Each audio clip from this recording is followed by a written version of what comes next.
आज हम कक्षा 10वीं विषय भूगोल अध्याय 5 मानव संसाधन पढ़ेंगे। ठीक है, तो किसी जगह पर कितने लोग रहते हैं और वहाँ है ना, और इससे वहाँ की आबादी की गणना की जाती है ना, मतलब किसी जगह पर कितने लोग रहते हैं इससे वहाँ की आबादी की गणना की जाती है। आबादी का संबंध किसी स्थान विशेष से होता है ना।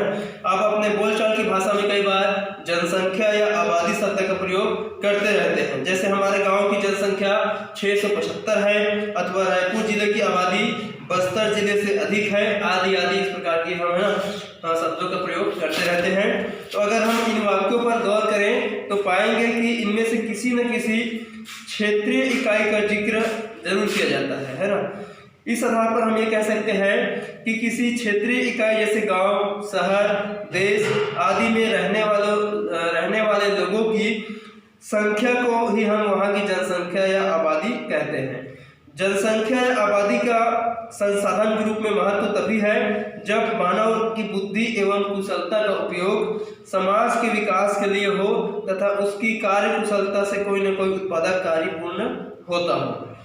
किसी जगह की आबादी के बारे में कई सवाल पूछे जा सकते हैं, जैसे देश की कुल आबादी कितनी है, वह हर साल किस दर में घट रही है या बढ़ रही है, तो लोग वहाँ औसतन कितने साल जीने की उम्मीद रख सकते हैं, उसमें महिला और पुरुषों का अनुपात कितना है, बच्चे है ना, युवा और वृद्धों का अनुपात क्या है, उनमें उत्पादकों है ना यानी काम करने वाले लोगों का अनुपात क्या है, तो उनमें नगरों में निवास करने वाले और गांव में रहने वालों का अनुपात क्या है, उनमें साक्षर कितने हैं और उच्च शिक्षा प्राप्त करने वाले कितने लोग हैं, उनमें गरीब कितने हैं और अमीर कितने हैं। तो इस प्रकार के सवाल पूछे जा सकते हैं। तो यह सब जानकारी हमें कहाँ और कैसे मिलती है? आजकल दुनिया के लगभग हर देश में जनगणना की जाती है, यानी लोगों की गिनती की जाती है ना। दुनिया के सभी देशों में लोगों की गिनती की जाती है। तो हमारे देश में हर 10 साल में जनगणना की जाती है, जिनमें पूरे देश की आबादी की विस्तृत जानकारी दी जाती है। ठीक है, याद रखेंगे ना, हमारे देश में हर 10 साल में जनगणना होती है। तो पिछली जनगणना जो है वो 2021 में हुई थी, तो आप अनुमान लगा सकते हैं कि अगली जनगणना कब होगी, है ना। तो 2011 में हुई थी, तो अब सिर्फ 2021 में होगी, 10 साल बाद, है ना। अब हम आगे देखेंगे कुल जनगणना से प्राप्त होने वाले महत्वपूर्ण आंकड़ों के बारे में देखेंगे, पढ़ेंगे, है ना। तो भारतीय जनगणना में लोगों की कुल संख्या, महिलाओं और पुरुषों की संख्या, पढ़े लिखे लोगों की संख्या, अलग अलग आयु समूह के लोगों की संख्या, कितने लोग किस तरह के पेशे से जुड़े हैं, कितने लोग एक जगह से दूसरे जगह अलग अलग कारणों से प्रवास करते हैं। 1 2 3 तो कितने लोग एक जगह से दूसरे जगह अलग अलग कारणों से प्रवास करते हैं इत्यादि ज्ञात करते हैं। इसके आधार पर हम जनसंख्या का ग्रामीण एवं नगरीय वितरण, जनसंख्या का घनत्व, विविध कार्य में लगे लोगों की संख्या तथा आबादी घटने और बढ़ने की दर का विश्लेषण करते हैं। इनमें से कुछ बिंदुओं पर हम थोड़ा विस्तार से इनको हम जानेंगे, है ना। तो देश की आबादी की क्षमता और जरूरतों को समझने के लिए हमें उसके गुणों के बारे में जानने की जरूरत होती है।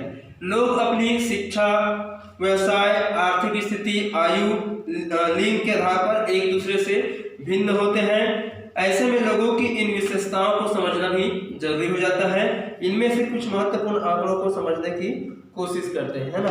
तो कुल जनसंख्या और वृद्धि दर, जनगणना की मदद से हम ये जान पाते हैं कि किसी देश, राज्य, जिले, गांव या शहर में कुल कितने लोग रहते हैं, है ना।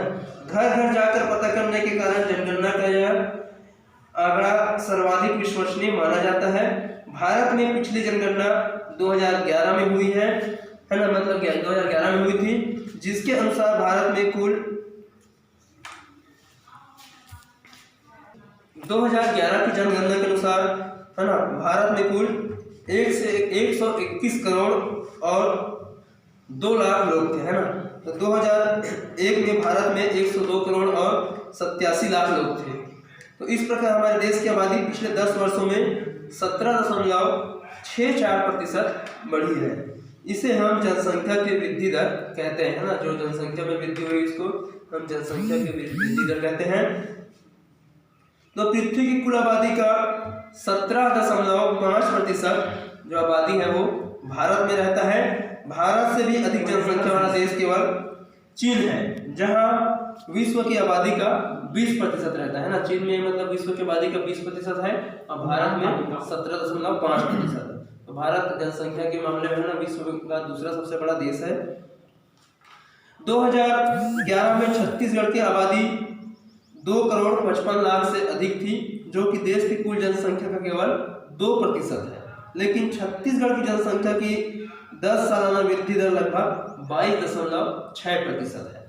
तो भारत के कुल कितने प्रतिशत लोग शहरों में और गांवों में रहते हैं, यह भी जनगणना से ही पता चलता है। भारत आज भी ग्रामीणों का देश है ना, भारत तो गाँवों का देश कहा जाता है, जहाँ लगभग 70% लोग जो है गाँव में रहते हैं और केवल 30% लोग जो है शहरों में रहते हैं। जब देश स्वतंत्र हुआ तब हमारे देश के केवल 17% लोग ही शहरों में रहते थे, है ना। अभी 30% लोग शहरों में रहते हैं। इससे हम अंदाजा लगा सकते हैं कि पिछले 60 सालों में भारत का शहरीकरण जो है वो कितना बढ़ा है।